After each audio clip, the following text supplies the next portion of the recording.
Prime Minister Narendra Modi addressed lawmakers in the United States of America. Here is the speech I had written for him, and I only wished he had delivered the speech.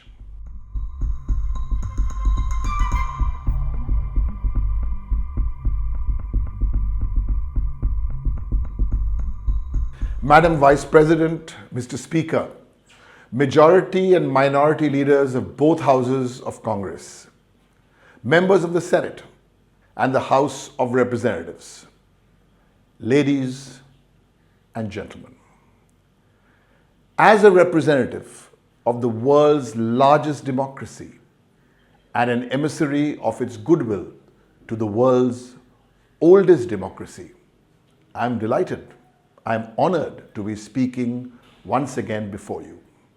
For democratic republics such as India and the United States, chambers and buildings such as this one, the Houses of Congress on Capitol Hill, here in Washington, D.C., and Parliament House in New Delhi, are embodiments of popular sovereignty, repositories of the people's trust, and monuments blessed with the sacredness of a church, a temple, or indeed a mosque. To serve here, to speak here, is as much a political act as a spiritual one. I stand before representatives of the American people from all states and regions of your country, representing both your major parties. You have welcomed me, not in my personal capacity, but as the Prime Minister of a friendly country and a trusted partner. This sense of bipartisanship offers a telling lesson on how great achievements in a nation's history are achievable only if invested in by all political stakeholders across party lines. This is what defines the enlightened national spirit. Why am I making this point? It is to emphasize that the strength of the India-US relationship today and the outcomes and agreements that we have achieved on this visit are a function of continuity. We have built on the work of our predecessors.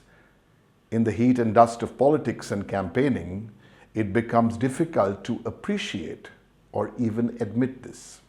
My government has taken forward the diplomatic agenda of my predecessor's government. He in turn picked up the thread from his predecessor. There is a thread of continuity in the service of India. From our first Prime Minister, Jawaharlal Nehru, to the first Prime Minister from my party, Atal Bihari Vajpayee, to my predecessor, Dr. Manmohan Singh, to my term in office. I last spoke here in 2016. I was 2 years old as Prime Minister.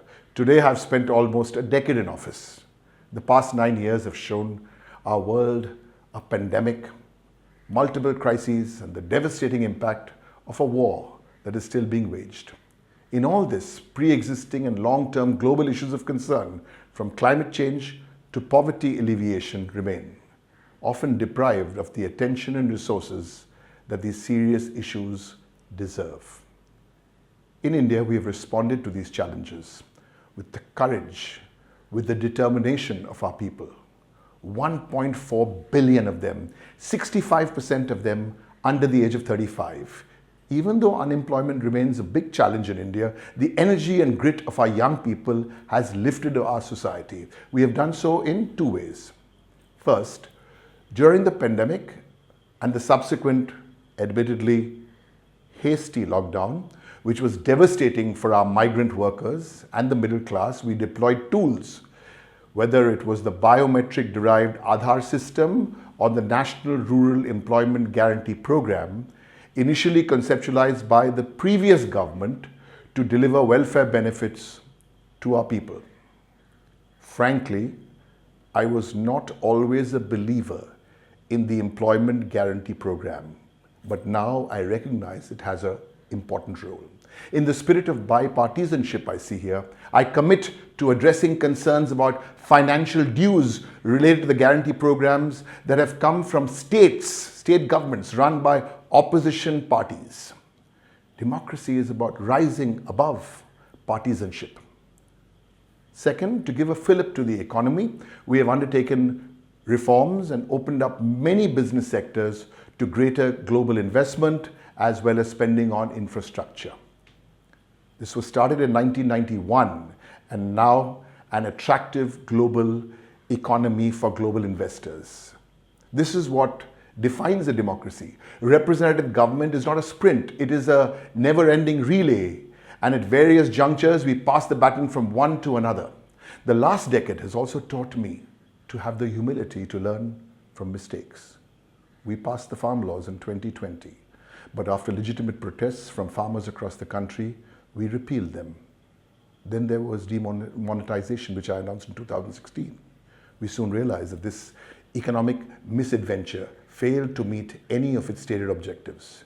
Indeed, what India's first Prime Minister Nehru said rings true, and I quote, "Let us be a little humble. Let us think that the truth may not perhaps be entirely with us." Friends, the bipartisanship and unity across party lines that I see here before me are heartwarming and yet bittersweet. A little over 3 weeks ago, the new Parliament building was inaugurated in New Delhi. Many of the opposition parties stayed away. At such a historic moment, at the opening of a Parliament building that will serve our country for the next 100 years, well after our generation is gone, this ought not to have happened. But I'm not here to point fingers. All of us must share the blame. It is a shared failure. And me, a moment for me to deeply introspect. In truth, democracy is not about partisanship, it's about partnership. Democracies need partnership within their societies and their politics. That is why democracies instinctively reach out to each other. That is why our two great nations have forged an unusually strong bond. This is the gift of democracy.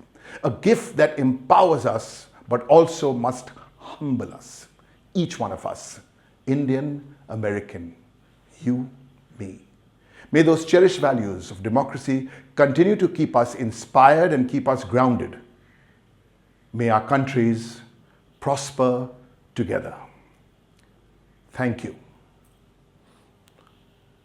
To end of speech, now we can switch the teleprompter off.